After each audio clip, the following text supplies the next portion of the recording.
السلام علیکم ورحمۃ اللہ وبرکاتہ۔ ایک حدیث میں آتا ہے نبی صلی اللہ علیہ وسلم نے فرمایا کہ اللہ تعالیٰ صبح کے وقت دو فرشتوں کو نازل کرتا ہے۔ ان میں سے ایک فرشتہ یہ دعا کرتا ہے کہ یا اللہ تیری راہ میں جو بھی مال خرچ کرتا ہے اس کے مال کو مزید بڑھا۔ اسی طریقے سے ایک اور حدیث میں آتا ہے نبی صلی اللہ علیہ وسلم نے حضرت عائشہ رضی اللہ عنہ سے فرمایا کہ عائشہ کبھی بھی کسی غریب کو خالی ہاتھ مت لوٹاؤ، اگرچہ آدھی کھجور ہی دے دو، کیونکہ جو شخص مساکین کو اور غریبوں کو اپنے قریب کرتا ہے اللہ تعالیٰ قیامت والے دن اس شخص کو اپنے قریب کرے گا۔ اور ایک اور حدیث میں آتا ہے نبی صلی اللہ علیہ وسلم نے فرمایا کہ صدقہ اللہ کے غضب کو ٹھنڈا کرتا ہے۔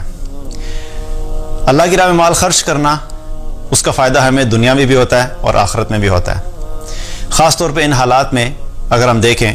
تو اس وقت جو سچویشن ہے جہاں پہ مالدار لوگ سٹرگل کر رہے ہیں ان کے ساتھ ساتھ غریب زیادہ سٹرگل کر رہے ہیں،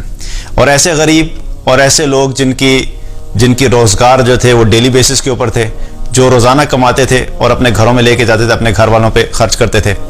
ایسے لوگوں کے چونکہ روزگار اس وقت ختم ہو گئے لاک ڈاؤن ہونے کی وجہ سے، ایسے لوگوں کی اس وقت سچویشن جو وہ ہم سے زیادہ خراب ہے۔ تو ہمیں کیا کرنا ہے اس سچویشن میں؟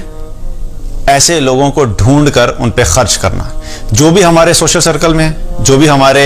قریب جن کو ہم جانتے تھے، ڈرائیورز ہو گئے، مالی ہو گیا،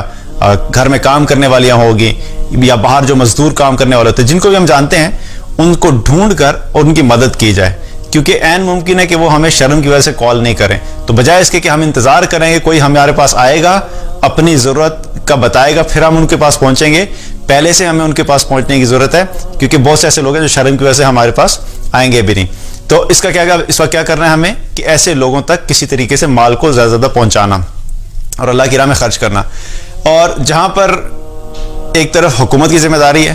اور یہ کہا جاتا ہے جی اب چونکہ حکومت نے لاک ڈاؤن کیا ہے تو حکومت ہی کی ذمہ داری ہے کہ ایسے لوگوں کے لیے بھی مدد کرے۔ حکومت جو اپنا کام کرے گی وہ کرے گی، اگر وہ کریں گے تو اللہ سے اجر پا لیں گے، اگر نہیں کریں گے تو قیامت والے دن اپنے اعمال کا خود جواب دیں گے۔ لیکن اس سچویشن میں ہم اس انتظار میں نہیں بیٹھ سکتے کہ حکومت ساری ذمہ داری لے، کیونکہ قیامت والے دن ہم لوگوں نے اپنے اعمال کا خود جواب دینا ہے۔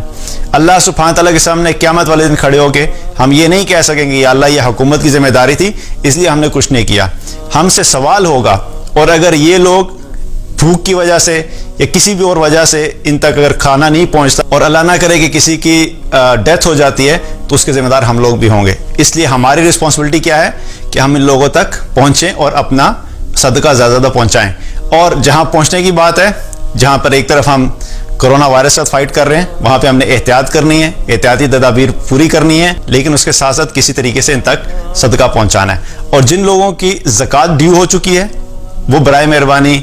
کوشش کریں کہ آپ رمضان تک کا انتظار نہ کریں۔ لازمی نہیں ہے کہ رمضان میں ہی زکوٰۃ دی جائے، اگر زکوٰۃ ڈیو ہو گئی ہے تو آپ ابھی سے زکوٰۃ نکالنا شروع کر دیں، کیونکہ اس وقت لوگ جو ہیں بہت مشکل میں ہیں اور اس وقت جتنی ہمارے مال کی ان کو ضرورت ہے شاید پہلے کبھی نہیں تھی۔ جتنا مال ہمارے اکاؤنٹس میں پڑا ہوا ہے، جن لوگوں کے پاس لاکھوں کروڑوں روپے جو ہیں وہ اکاؤنٹس کے اندر پڑے ہوئے ہیں اور وہ اسی حال میں دنیا سے چلے گئے، تو اللہ کے سامنے کیا جواب دیں گے کہ ایک طرف وہ غریب تھے جن کو ضرورت تھی، جن کے گھر میں کھانا کھانے کے لیے پیسے نہیں تھے، اور دوسری طرف ہمارے اکاؤنٹس کے اندر لاکھوں کروڑوں روپیہ پڑا ہوا تھا جو کسی کے استعمال میں بھی نہیں تھا، نہ ہمارے اپنے استعمال میں نہ کسی اور کے استعمال میں، اور دنیا سے جب جائیں گے یہ سب ادھر بھی پڑا رہ جائے گا۔ اس لیے کیا کرنا ہے، اس وقت زیادہ سے زیادہ اللہ کی راہ میں خرچ کریں۔ یہ وہ وقت ہے جو ایمان والوں کے لیے زیادہ سے زیادہ اجر کمانے کا وقت ہے۔ یہ وہ وقت ہے جس میں غریب کی آزمائش مال نہ ہو کے ہے اور امیر کی آزمائش مال ہونے کی وجہ سے ہے۔ ان کے پاس مال نہیں ہے یہ ان کی آزمائش ہے، ہمارے پاس مال ہے یہ ہماری آزمائش ہے۔ وہ اپنی آزمائش میں پورے اتریں گے صبر کر کے، ہمیں اپنی آزمائش میں پورا اترنا ہے ان پہ مال خرچ کر کے۔ لیکن اگر مال نہیں خرچ کرتے تو قیامت کے دن یہ مال ہمارے لیے وبال بن جائے گا، اور بہترین مال وہ ہے کہ جو ہم ابھی خرچ کر دیں قیامت تک وہ ہمارے ساتھ ہوگا۔ اللہ سبحانہ تعالیٰ ہمیں ہمارا مال کئی گنا بڑھا کے دے دے گا، اور اس وقت ہمیں اس مال کی جتنی خوشی ہوگی وہ آج اکٹھا کرنے کی اس کا وہ خوشی اور فائدہ نہیں ہے۔ تو سب سے میری درخواست یہ ہے کہ اس وقت زیادہ سے زیادہ اپنا مال خرچ کریں، غریبوں پہ، مساکین پہ، یہ ہماری رسپانسبلٹی بھی ہے، یہ ہماری سوشل رسپانسبلٹی ہے، یہ ہماری ہیومینیٹیرین رسپانسبلٹی ہے، یہ ہماری دینی رسپانسبلٹی ہے۔ ہر لحاظ سے اس وقت ہماری ذمہ داری ہے کہ ہم اپنے ارد گرد کے قریب کے لوگوں کا، جو غریب ہیں، مساکین ہیں، جو ضرورت مند ہیں، ان کو ڈھونڈیں اور ان پہ خرچ کریں۔ اللہ تعالیٰ سے دعا ہے کہ اللہ تعالیٰ ہم سب کو ان حالات سے جلد از جلد نکالے اور ان حالات میں ہم سب کو وہ کام کرنے کی توفیق دے جو ہم سب کے کرنے والے ہیں۔ بارک اللہ علیہ ولکم۔ السلام علیکم ورحمۃ اللہ وبرکاتہ۔